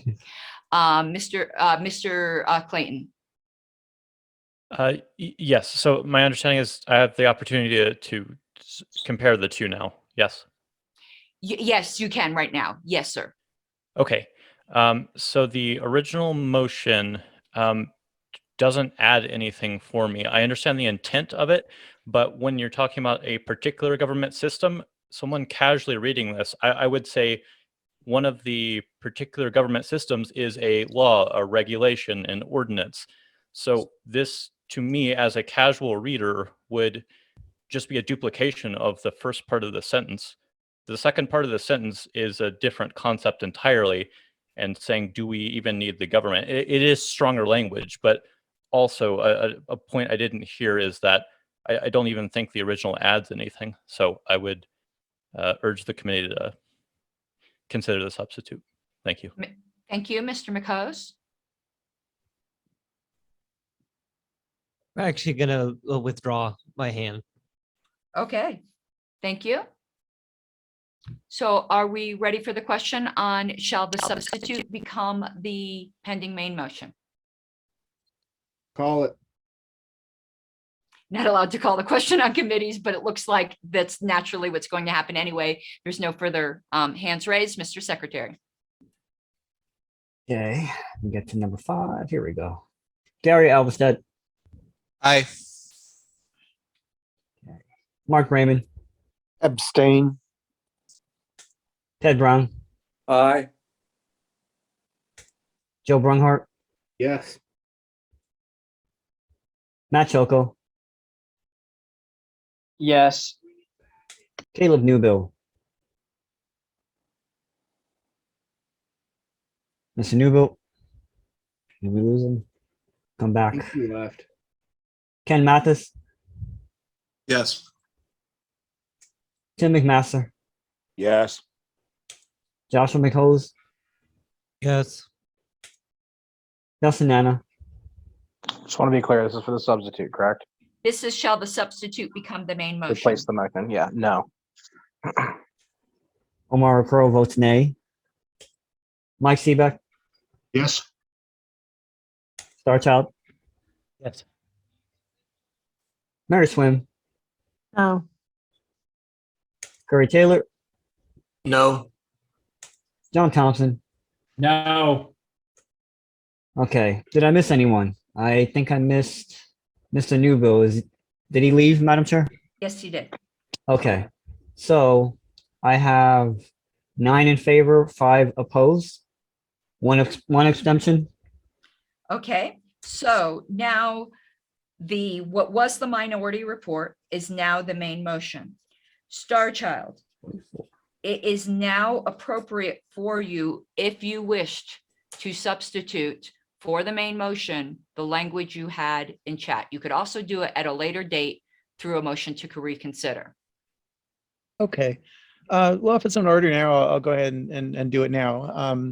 And again, I'm not unhappy with the language that we have as minority report. I think that would be a definite improvement on the current platform. But I do think the omissions sentence, as Robert Nozick wrote it, flows very nicely. And adding the part about whether government is something we ultimately favor or not, I think is an important enough topic that rather than kind of trying to shoehorn it in there where it doesn't really fit perfectly with that existing sentence, it really deserves a sentence of its own that makes it very clear and explicit what we're saying, which I believe my language would accomplish. And I'll just read that again from the chat. Our silence about any other government law, regulation, ordinance, directive, edict, control, regulatory agency, activity, or machination should not be construed to imply approval. That's the current existing sentence. And then I would add a second sentence: we take no position on whether anarchy or limited government may ultimately prove the best safeguard of freedom. So whatever the procedure is to Sure. suggest this amendment, I would do that. Okay, so you are proposing that as a substitute to what became the main motion. Did you need to speak to that any further? No, I don't think so. I'll let others speak to Okay. it. And unless somebody objects, I'm going to assume, since we spent already the time on whether or not we were going to do any perfecting language to what became the main motion, that there's no further perfecting language. So we're going to be on Star Child substitute at this point. One level of amendment is allowed, as well as much debate as you would like. Mr. Nana, Mr. Cholko. Yeah,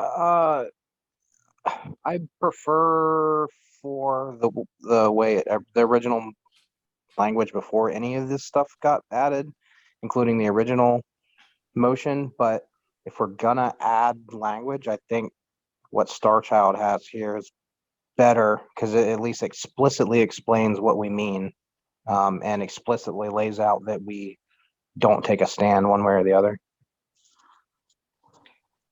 Mr. Cholko. Okay, so I kind of need some questions answered and maybe some guidance from you, Chair. So frankly, I prefer the Star Child language, but generally speaking, I think that smaller changes have a greater chance of actually making it into the platform. If we voted down the star child substitute, can that language still be put into a minority report? Yes, that's usually the way minority reports come about. Okay, so then, well, that's all I want to say at the moment. I'm going to put my hand down and put it back up to get later in the, there is no queue, huh? And no one else has their hand to speak. So if there's going to be, I mean, the next immediately, oh, Mr. Taylor would like to speak. Yeah, all right, I'll come back after him. Okay, so I like this. This is basically just the Dallas Accord put into the platform, and that's fine. I think we can be proud of that. I think most of us are proud of the Dallas Accord as it stands, is a functioning part of the party. Why not make it a part of the platform? I don't have a problem with that. So, Thank you, Mr. Taylor. Mr. Brungart? Yeah, I just was going to say the same thing. So thanks, Cray. Okay, Mr. Cholko, we're back to you. Yeah, nah, I don't have anything new to say now. So I think I'm going to, well, yeah, I do. I think I'm going to go ahead and vote in favor of the star child language. You know, it's better language, so let's go for it. Okay, if there's no further perfection needed to be done of the star child substitute, the immediately pending motion will be, shall the star child substitute become the main motion? Doesn't adopt anything, it just makes it the main motion. Are we ready for that question? Okay, it looks like we are. Mr. Secretary? Okay. Move over one ballot. Number 6, Gary Alverstedt. Yes. Okay, Mark Raymond. Abstain. Okay, Ted Brown. Yes. Joe Brunghart. Absolutely. Matt Cholko. Yes. Caleb Newville. Oh, he left already, right? Ken Mathis. Yes. Tim McMaster. Nay. Joshua McHose. Yay. Dustin Nana. Yes. Omar Crow votes nay. Mike Seebeck. No. Starchild. Yes. Mary Swim. No. Curry Taylor. yes. John Thompson. Yes. Okay, did I pass anyone? Madam Chair, I showed 10 in favor, 4 opposed, and 1 express abstention. Okay, so the star child substitute is now the main motion. What is in order now is any further debate before we go to a vote, or only the addition of words to the beginning or the end? Is there either of those two things? Mr. Seebeck? Yeah, I do oppose this as the main motion, and the reason I voted no for it is because the casual reader, to use a phrase from my alternate, will look at the word anarchy and see a dog whistle for hooliganism and other negative connotations that have been so prevalent throughout the media over the past few years. We know what it means being a stateless society. But the casual reader will take a different meaning, and that may produce a reaction that we don't want to do. Thank you, Mr. Seebeck. Would anyone else like to speak? Star Child? Yeah, I anticipate this will probably be the main objection to my language is just the presence of the word anarchy. But to me, that kind of speaks to the need for this. I mean, if we, the Libertarian Party, can't even use the word anarchy because we're so fearful it'll be misconstrued, that's really a sorry state of affairs that is not conducive to us advancing freedom and getting the kind of society we want. Because even people who say they want limited government, well, they can always be accused, you just doing something that's factually indistinguishable from anarchy. So ultimately, we can't run away from the word anarchy. I think we've been doing that for too long. This language is not embracing it. It's saying we're leaving the door open one way or the other. So if we can't even have that kind of a nuanced thing without people being too fearful of the word anarchy, I think it just, it's better if we just put our cards on the table. Many libertarians are anarchists, and people who have any significant contact with our party are going to find that out. Better if we're just very upfront about it, and people don't feel like they were, bamboozled, or that we have some secret agenda that we're not discussing. I think this is just, as someone earlier said, a straightforward, I think it was Curry, implementation of the Dallas Accord and adding it to our platform. I think it makes sense. Okay, I'd like to say who I have on deck is Mr. Brungart, Mr. Brayman, Mr. Ricuro. I would like the committee to note we are 7 minutes away from adjournment. We can continue this debate into the next meeting. Just asking people to consider that if they want to get to a vote tonight or not. Mr. Brungart. Yeah, I acknowledge the position that anarchy will maybe turn some people away, but maybe those people aren't a good fit for this party. I would also suggest that whichever one of these sets of language doesn't get chosen by us probably should be a minority report. So I don't know how that works, but somebody on the side that likes the one that loses, I don't know. We could figure out how to make that a minority report probably. And I will assist anyone who needs assistance in preparing, how to go about doing a minority report on any proposal. Mr. Brayman. Yes, I would like to support Mr. Sabek's arguments and take a stand against this motion. We in New York are facing really an existential crisis this year. We're not just worried about getting people to join our party. The laws, which are created by an existing government, are that we need to get over about 160,000 voters to vote for our gubernatorial candidate this year.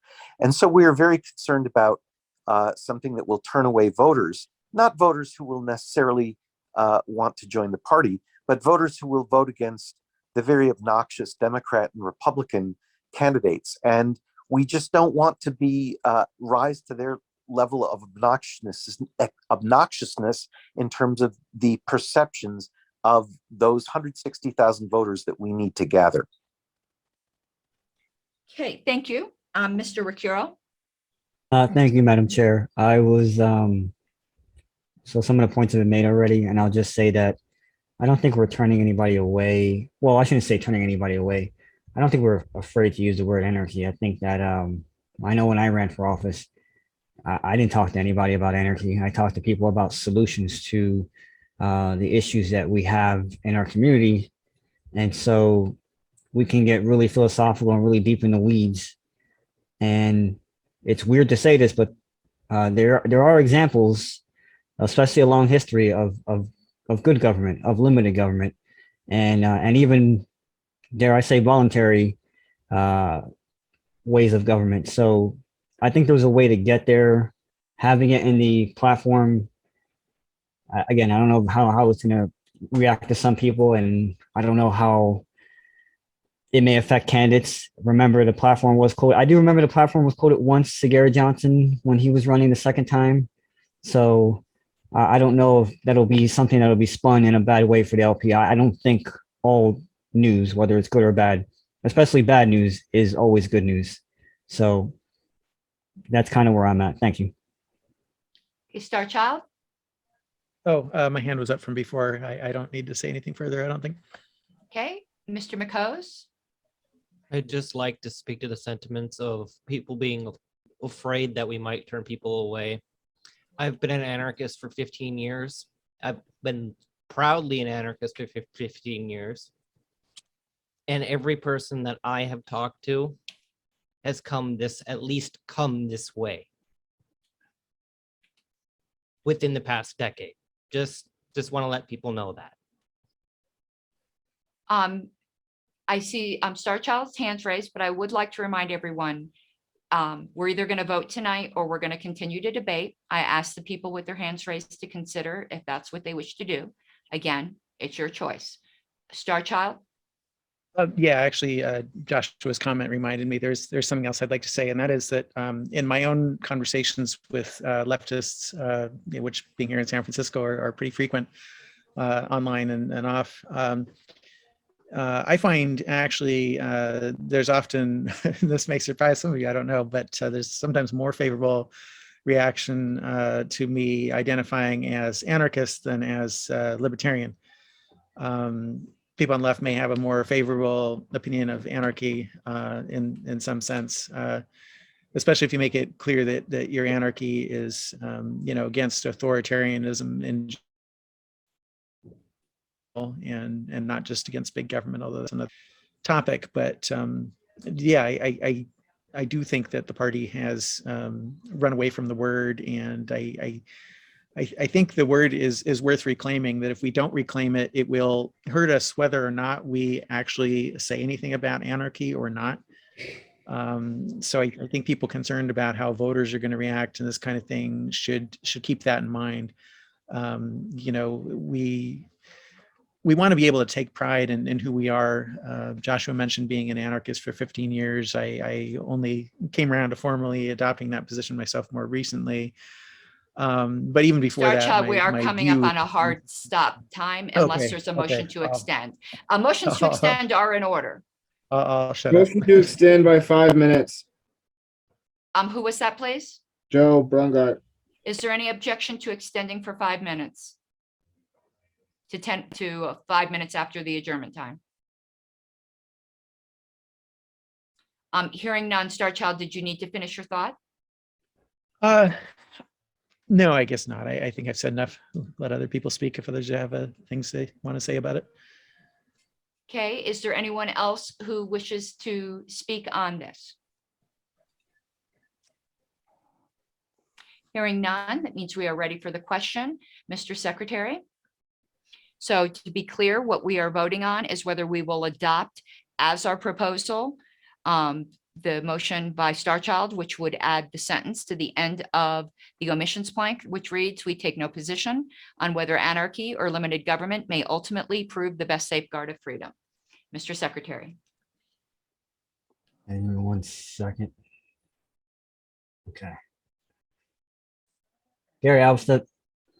Aye. Mark Raymond. Nay. Ted Brown. Aye. Joe Brunghart. Yes. Matt Choco. Yes. Ken Mathis. Yes. Tim McMaster. Nay. Joshua McHose. Yay. Dustin Nana. No. Omar Crow votes no. Mike Seebeck. No. Star Child. Yes. Mary Swim. No. Curry Taylor. Yay. John Thompson. No. Okay, did I miss anyone? Madam Chair, we are 8 in favor, 7 opposed. Okay, that passes. So we are coming up on our hard adjournment, and I'll tell you what I'm going to do to try to make the next meeting smoother. I am going to start discussion threads on the next 3 that will be coming up to encourage people to workshop. The people who had agreed earlier to workshop on the free trade, I'm going to leave that alone. You guys let you guys lead that discussion. But this way, hopefully, we will do a little bit more workshopping. Our next meeting is February 20th, which is a Sunday, at 3 p.m. Eastern. And with that, we will be adjourned, but I am going to stay around for 15 minutes unless there's no guests that wish to interact with the committee. And I encourage any committee members just to stick around to see if there's any discussion from the public. And I thank you all for your hard work.